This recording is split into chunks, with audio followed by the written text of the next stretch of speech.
Hello, beautiful people, and welcome back to my podcast where you can gain some insight on my perspective. This is episode 6 of 24 lessons I've learned in my 24 years of life. All right, the title of this episode is called Patience. It's a hard lesson for a lot of us. I feel like I had an easier time with patience because my mom and dad really instilled that in me as a child. I knew to just remain patient and that whatever situation was going on, it was temporary and we were gonna get through it. So yeah, growing up, I learned the art of being patient. So whenever I'm in a line for something, very patient. When I'm driving, very patient. I don't typically get upset with people in line, unless like somebody purposefully cuts in front of me. At that point, I'm able to rationalize, we're both doing the same thing, going to the same place. Was that wrong of them to do? Yeah. Am I gonna let it bother me that much? No. Patience. Nobody likes to be told to remain patient. To be patient, people do not like the word patience because we have grown into this world where everything is instantaneously delivered to us via words, actions, messages, emails, games. A plethora of things are there in an instant. It's like magic. You would have asked somebody 100 years ago if they would have thought the world today that we live in would ever exist. They would not be able to comprehend that because the level of speed we have today was not even a thought in their minds at that time. Nothing can happen that quickly. Well, we've been proven by inventors and scientists and very intelligent people that have created communication pathways that are instantaneous. We use that to our benefit a lot, which it's a great thing. We have a lot of things that are instant and it makes our lives a lot easier. I do see a whole lot of the positives as to why things are instant, but when everything is instant, you become impatient. And impatience leads to insecurity. Does this sound familiar? Somebody didn't text you back right away and now you think they don't like you. And you start projecting and you start thinking of all the reasons why they did not text you back, which they're not actually thinking that. They're probably out to eat with their family, they're at work, they're spending alone time, and they essentially, without turning on Do Not Disturb, has Do Not Disturb on. There's a plethora of reasons as to why somebody does not respond to you. Unfortunately, the world we live in today, because everything can happen so instantly, a tweet, a DM, a text message, an email, we expect the other person to respond right away. I need you to respond to this right now. We require the immediate attention of everyone around us. Whereas to get a hold of somebody back in the day, not even that long ago, why can't I say this? Not even that long ago. What? Not even that long ago. I thought I was having a stroke. That was so hard to say. Not even that long ago, you had to send letters. Do you know how long it takes for a letter to get sent in the mail? I still send handwritten letters to my grandparents because, well, not necessarily handwritten letters. I send handmade cards. I love putting my spin on cards. Plus, cards are expensive. So I bought like a pack of 50 white plain cards off of Amazon with envelope. They've been lasting for the last year and a half, and I draw my own pictures because I'm a creative person and I draw my own stuff. That in and of itself takes a lot of time. So that requires a lot of patience to sit there and go through with drawing on the card, writing the card, buying stamps to put on the card, and then putting the card in the mailbox or taking it to the post office and ensuring that it gets sent. Whatever you sent in that card might not reach that person until a week later, so it better not be anything important, right? Wrong. Because back in the day, the most important stuff was sent in a letter. And I just know my grandma is watching this cracking up on the other side of the screen. Her and her friends, whoever she sent this to, because they're all older and wiser, and you guys had the experience of sending letters and writing checks and having a checkbook, whereas my generation was born into technology where that was not a thought in our minds. And because we didn't know how to do that, we feared doing it. We created an anxiety around doing it because we're like, we don't know how to do this. That seems really hard for us to understand, but then y'all would make fun of us because we don't know how to do it. How are y'all doing with technology? See?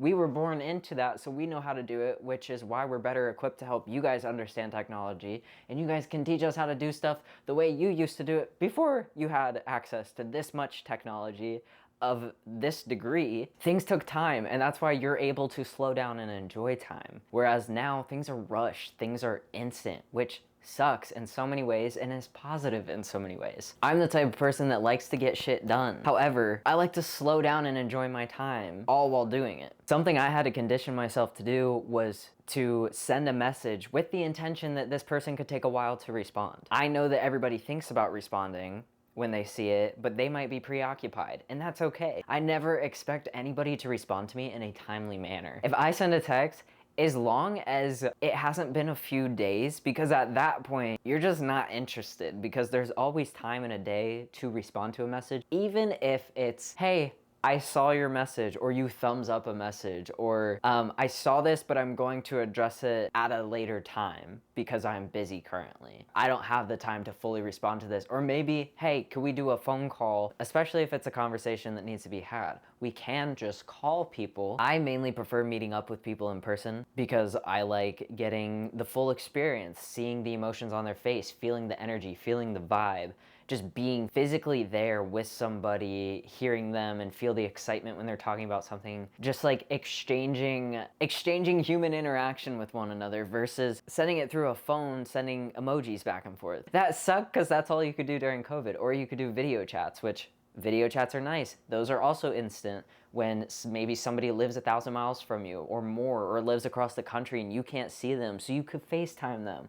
That's where technology is incredible. It happens so quickly. You don't have to travel 14 hours to go see that person. Or maybe you're not able to travel 14 hours to go see that person. You don't have the means to do so. So you just pull up your phone, be like, hey, can we talk on Friday? Could we FaceTime? Yeah, sure. There, you see each other, you talk. I don't know why I've turned this into the positive and negatives of technology.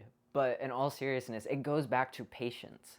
Because technology has taught us to become impatient, and impatience has led to insecurity. Some days when I'm journaling, I get downloads, I get information that just comes into mind that I'm not already thinking about. And one of the most recent phrases I've been writing in my journal every day is, I trust the process and enjoy the progress. After I read, what was it? What books do I have next to me? I read Atomic Habits, which was good. It was just a book of reassurance for me.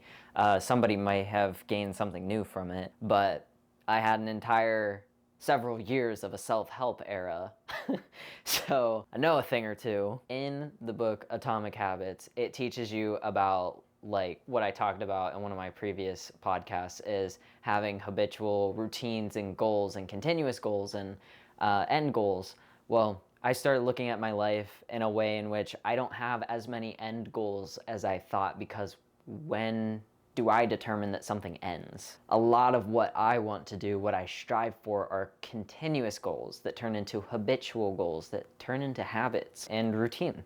And one of those things is remaining patient, learning to really feel the calm and control. I trust the process and enjoy the progress. I like to see where I've started, where I'm at, and kind of what I'm aiming towards, right? This isn't an end goal per se, but it's a continuous goal, something I can push past. So maybe think of a graph. Think of like the zigzag graph, and it's going up, because I don't know of anybody's path that is linear up and down in a diagonal path, not vertical, not horizontal, any of that.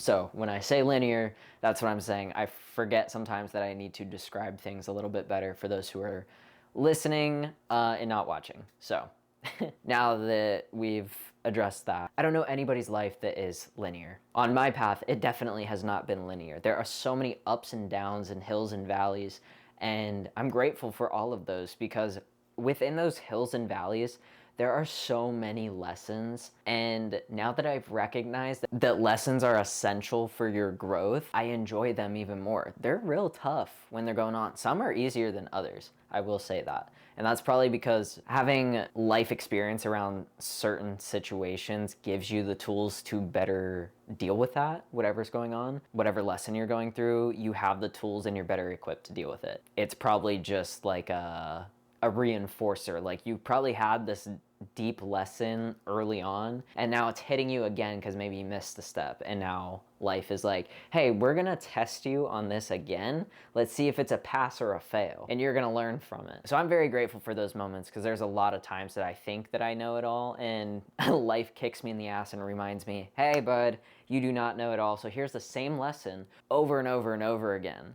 So this time, don't rush it and be patient and actually learn it, absorb it. What is instant aside from technology that we become impatient about? The magic pill that makes you lose weight, the magic tea that helps you slim down, the 6-in-1 conventional oven that you can cook an entire Thanksgiving feast in, the magic dating app that if you spend $35 a month, you'll meet the love of your life. All of these advertisements, these quick fixes, give us a rush of dopamine when we see them and when we try them, because they are advertised as something as fast-paced. And since we live in such a fast-paced world, we want everything to happen instantly. We want that hot body the next day. We want the healthy lifestyle in that moment. In reality, everything takes time. Every single thing takes time. We have relationships, families, businesses, building a house, saving to buy a car. Rome was not built in a day, so we can't expect all these things to just happen. A lot of us don't even want to put in the effort to build a solid foundation for our relationship. It becomes very rocky and very unstable, and this leads to our foundation cracking, and then we become impatient with each other because we didn't take the time to actually set those boundaries and expectations and everything that goes into a relationship. And we, in our minds, will meet somebody and be like, I can picture my whole life with you. Let's just go get married right now. Let's just go. Now, there are some people that can live on a whim like that. I meet very few people that have lived their life on a whim and it's been extremely successful and fulfilling. Quite frankly, I don't think I could live a life where I don't slow down at all. A lot of the times that I find myself being anxious about something is because I'm impatient. I'm waiting for something, but I'm trying to wait faster for it. I want it to hurry. Kind of like when I was younger and I invited a friend over. I was like, hurry, come over, hurry, because I'm excited. I'm so excited to see this person. I just wish they were there right now. Or when we're going on a vacation, telling my dad to drive faster so we could get to Florida. What's the rush? If I rush through the whole vacation, I'm not gonna enjoy it, right? If I'm constantly going from one place to another and not taking it all in, I'm not gonna enjoy it. It's just gonna go by just like that. Just like when I was in high school. I hated school. I love seeing my friends every day, and I love interacting with some of the teachers and meeting people that I otherwise would not have met because of certain classes I was in. I was very grateful for that, and I couldn't recognize that until I was much older. In school, I was like, I can't wait till I'm a sophomore. I can't wait till I'm a junior. I can't wait till I'm a senior. I can't wait. The hell comes after a senior? I don't want to go to college. Well, now I'm in college. I can't wait to become an adult. I can't wait. I'm 24 now, and I look back and I'm like, I rushed the living hell out of my life. I rushed it. In the midst of it, I did learn how to slow down and enjoy certain aspects of my life, which is why I became the person I am today, which is why I'm so in tune with myself. I mean, I'm still working on myself. Don't get me wrong. That's an endless journey. There is so many new things I'm learning about myself each and every day. There's so many triggers that I'm discovering that I'm working through every single day. And because that's just me, I want to better myself. I understand that requires a lot of patience, and that's something I do have. That is something I'm capable of doing, just like I'm capable of going to the grocery store and waiting in line to purchase my items, just like every other person. You know where I see the most impatience at? Is the coffee shop I work at. Specifically, not every coffee shop is like this. There are coffee shops that know how to slow down, that know how to give that drink accuracy with that exquisite taste and texture. I love me a good cafe. Where I work, it's very fast-paced, and it is advertised as fast-paced. We strive to get beverages out in seconds. Seconds. Start the clock. Certain drinks are out within 30 seconds to 45 seconds. If you use the machine, it's gonna take a minute or two. People are always saying, can you hurry up? I got places to be. I got places to be. I got places to be. Why did you stop and get coffee if you had places to be, knowing that it's gonna take time and patience? You're setting yourself up for failure immediately, and then you're trying to rush us, which rushing us does not do anything for either one of us. We become stressed out and anxious because we're trying to ensure that not only are we making the drink correctly, but we're getting it out in a timely manner while also prioritizing the orders that were ahead of yours. Going to a food establishment, going to a grocery store, going to any type of retail store, it's gonna require patience. The one thing that does bother me is how impatient people can be. And I think I'm just going on about this because I work in retail. I've always worked in retail. And the lack of self-awareness that people have is mind-blowing. You can just see the ways in which people have adopted this super quick, instantaneous mindset, and their expectation is that you also have that same mindset, which is a form of projection. But hey, we can't help it, right? We've been conditioned to strive for the next best thing and have fast results. You can't control the people around you, but if you're more patient with people that you're asking for stuff from, they're gonna appreciate that a lot more.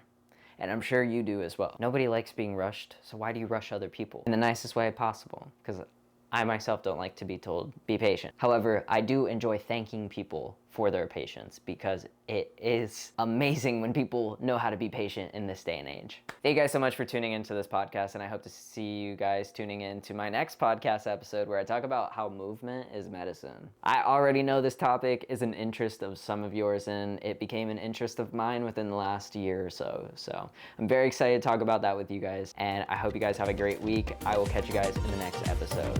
Bye.